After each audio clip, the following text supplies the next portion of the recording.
तो welcome back to my channel. आज मैं लेके आई हूँ आप लोगों की एक्टिविटी शीट क्लास 6 to 8 के बच्चों के लिए। ये 25 फरवरी 2022 की आपकी एक्टिविटी शीट है जो कि मैथ सब्जेक्ट के ऊपर है।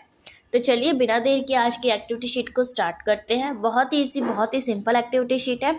इसे अपने कॉपी में ज़रूर करिएगा और इसकी प्रैक्टिस भी कीजिएगा। तो चलिए स्टार्ट करते हैं। सबसे पहले हम यहाँ पे देखते हैं कि यहाँ पे लिखा है, एक कक्षा में अध्यापिका ने कुछ रंगीन प्लास्टिक की गेंदें एक टोकरी में डाली। प्रबोध, टोकरी में से 4 गेंद लाओ। अब एक टीचर ने क्या किया, जब अपनी क्लास में पढ़ाने के लिए आई तो उसने एक टोकरी में बहुत सारी रंग बिरंगे गेंद्स डाल दी और एक बच्चे को बोला, ये रही टीचर, उसने एक बच्चे को बोला कि प्रभजोत, जो प्रभजोत है वो एक बच्चे का नाम है, टोकरी में से 4 गेंदें लाओ।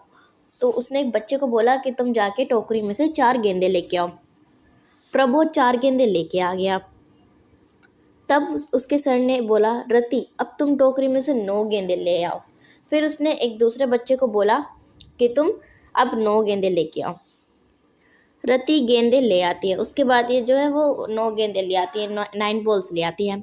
मीनल, क्या तुम टोकरी में से, एक सेकेंड, क्या तुम टोकरी में से 0 गेंदें ला सकती हो? तो फिर वो जो एक बच्चे को बोलता है 4 गेंदें लाने के लिए, फिर दूसरे बच्चे को बोलता है 9 गेंदें लाने के लिए, फिर वो तीसरे बच्चे को बोलता है क्या तुम टोकरी में से 0 गेंदें ला सकती हो?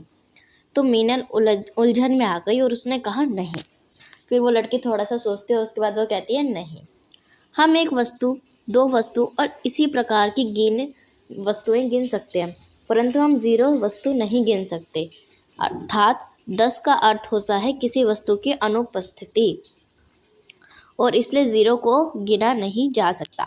मतलब ये बताते हैं कि अगर 1 हो, 2 हो, 3 हो तो हम उन्हें गिन सकते हैं क्योंकि उनकी मात्राएं होती हैं। लेकिन जो 0 होता है उसकी कोई मात्रा नहीं होती, उसकी कोई वैल्यू नहीं होती, उसे हम नहीं गिन सकते। ओके, इतना समझ में आ गया कि हम बाकी गिनतियों को गिन सकते हैं लेकिन हम 0 को नहीं गिन सकते। अब आगे देखते हैं। आगे हमारे पास कुछ क्वेश्चन सॉल्व करने के लिए आते हैं। यहाँ मैंने सॉल्व कर रखे हैं लेकिन मैं आपको समझाती हूँ कि आपको कैसे करना है। ओके, यहाँ पे मैंने यहाँ पे सॉल्व कर रखे हैं लेकिन ये आपको ब्लैंक नज़र आ रहे होंगे और ये भी आपकी एक्टिविटी शीट में ब्लैंक होगा। ये आप दोनों को, ये आपको खुद ही फिल करना है। ओके, तब देखते हैं कि मैंने इसे फिल कैसे किया और आप लोगों को इसे कैसे फिल करना है। ओके, तो चलिए स्टार्ट करते हैं। जानने का प्रयास कीजिए कि आप अपनी मातृभाषा में 0 को क्या बोलते हैं। अब जैसे कि हमने देखा है कि इस वीक की जो हमारी सारी वर्कशीट्स आ रही है वो मदर टंग के ऊपर आ रही है, हमारी मातृभाषा के ऊपर आ रही है। तो आप ये देखिए कि आप अपनी मातृभाषा में 0 को क्या बोलते हैं। जैसे इंग्लिश में 0 को 0 ही बोलते हैं, हिंदी में 0 को 0 कहते हैं। तो ऐसे भोजपुरी, मलयालम, तेलुगु, पंजाबी, जो भी आपकी भाषा है उसमें आप 0 को क्या कहते हैं वो जानने का प्रयास कीजिए। प्लस अब आगे देखते हैं, अपनी मातृभाषा में आप संख्याओं, अंकों को कैसे बोलते हैं, लिखते हैं। और साथ ही साथ आप अपनी मातृभाषा में संख्याओं को कैसे लिखते हैं। जैसे इंग्लिश में तो हम ऐसे लिखते हैं 1, लेकिन हिंदी की उसमें मुझे भी ज़्यादा अच्छे से नहीं आती, बट हम ऐसे करके कुछ लिखते हैं। हिंदी में अलग लिखा जाता है, इंग्लिश में अलग लिखा जाता है। तो ऐसी सभी भाषा में अपनी अलग अलग लिखी जाती है। तो आप भी जानने का प्रयास कीजिए कि आप अपनी मदर टंग में अपनी लैंग्वेजेस को कैसे लिखते हैं। जैसे पंजाबी के लेटर्स अलग होते हैं, तेलुगु के लेटर्स अलग होते हैं, तो आप अपने उसमें कैसे लिखते हैं वो भी आप अपनी कॉपी में लिखिएगा। आगे बढ़ते हैं। गतिविधि, अब आती है हमारी एक्टिविटी। हम क्या करने वाला है आज की वर्कशीट में, निम्न अनुसार तालिका को भरिए। अब आपको इस तालिका को भरना है। अब जैसे कि आप देखोगे अपनी एक्टिविटी शीट में, अपनी जब आप PDF खोलोगे तो यहाँ पे एम की वैल्यू 1 दे रखी है। मैं आपको जूम करके दिखा देती हूँ। या ए की वैल्यू 1 दे रखी है, बी की 2 दे रखी है, सी की 3 दे रखी है और आपको आगे ऐसे भरना है। ठीक है, तो अब जैसे यहाँ पे आप देख रहे हो कि यहाँ पे ABCD सिंपली लिखी हुई है, ए से लेके यहाँ आपको Z तक लिखा हुआ है। ओके, एक सेकेंड। तो अब आप यहाँ पे देखोगे कि सिंपली ए से लेके Z तक लिखा हुआ है और आपको भी यहाँ पे कुछ नहीं करना है। जैसे 1 2 3 4 लिखा है, सेम ऐसे ही आपको Z तक लेके अल्फ़ाबेट्स की जो नंबरिंग है वो लिखनी है। जैसे 4 5 6 7 8 9 10 11, ऐसे ही मैंने यहाँ पे, हमारे अल्फ़ाबेट में 26 लेटर्स होते हैं, मैंने यहाँ पे 26 तक काउंटिंग लिख दी है। ओके, अब आगे देखते हैं कि हमारे को आगे क्या करना है। अब अंग्रेज़ी वर्णमाला में लिखकर अपने नाम के अक्षर का योग ज्ञात कीजिए। अपने कुछ दोस्तों के अक्षरों का योग भी ज्ञात कीजिए। इस प्रकार प्राप्त संख्याओं को अपनी मातृभाषा में बोलिए। लिखिए उदाहरण के लिए अमर में a is equal to m is equal to 13 और r इज इक्वल टू 18।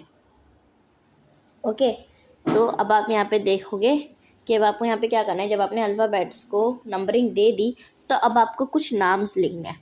ये मैंने रैंडमली कोई भी नाम लिया है, आप अपना नाम लिख सकते हैं, अपने मम्मी का, अपने भाई बहनों का, किसी का भी नाम लेके उसके बाद जो उनके नाम के आगे की जो नंबरिंग है उसे आपको ऐड करना है। जैसे कि यहाँ पे आपको एक एग्जांपल भी दे रखा है कि जैसे देखो ए है, ए किसके बराबर है 1 के बराबर है। देन क्या है एम है, एम किसके बराबर है 13 के बराबर है। फिर क्या है आर है, आर किसके बराबर है 18 के बराबर है। ठीक है, तो ऐसे ही आपको नाम के अक्षर देखने हैं और उसके आगे आने वाली वैल्यूज़ का भी आपको देखना है। ठीक है, और मैंने सबसे पहले नाम यहाँ पे राज लिया है। राज में आर में आ रहा है 18, तो मैंने यहाँ पे 18 लिखा है। फिर मैंने प्लस किया, फिर मैंने 1 लिखा है। फिर क्योंकि ए में क्या है 1 है। फिर जे आ रहा है, जे में कितना नंबर आ रहा है 8 आ रहा है, तो यहाँ पे 10 लिख दिया। सॉरी, यहाँ पे 10 आ रहा था, यहाँ पे मैंने 10 लिख दिया।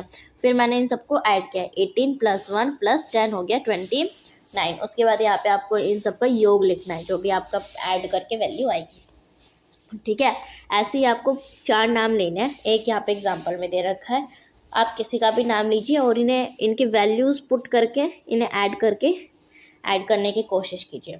ओके, अगर कोई भी कन्फ्यूज़न होती है तो मुझे कमेंट में बता देना। आज की एक्टिविटी शीट इतनी ईजी थी। अगर वीडियो पसंद आई हो तो वीडियो को लाइक कर देना, चैनल को सब्सक्राइब कर देना और हाँ, बेल आइकन को हिट भी कर देना, नहीं तो आने वाली एक्टिविटी शीट्स की नोटिफिकेशन नहीं मिलेगी ना। ओके, मिलते हैं नेक्स्ट वीडियो में। Take care childrens, bye bye.